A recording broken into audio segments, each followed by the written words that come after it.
Türkiye'de moda kafını veriyemi? Türkiye bursları 2026 talip hakkı makfatnaması. Türkiye bursları 2026 talip hakkı makfatnaması 10. yanvardan resmi namaları kabul edip başlayar.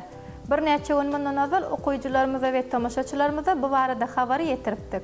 Şol xabarda Türkiye bursları 2026 talip hakkı makfatnaması yakında başlayacaktığını belirleyip geçipdik. Aşağıda görkenen resmi web saytındaki malumata göre resmi namalar 10. yanvardan başlap 20. fevral'açını kabul ediyor. Mehribanlar, eğer de siz bu barada xas genişleyin malumata iyi olmak isterseniz, onu Atavatan Türkmenistan Halkara Jurnalının bilim bölümünden okuyup bilirsiniz. Yine bir bat, eğer de siz Türkiye bursları 2026 talip hakkı makfatnamasına resmi namalarını tavşırmak isteyen olsanız, onu resmi namalarınızın doğru ve takip tercüme edilmeyi vacip bolup duruyor. Bunun için olsa makul hizmet tercüme merkezine YouTube bilecektiğinizi yatlayacağız.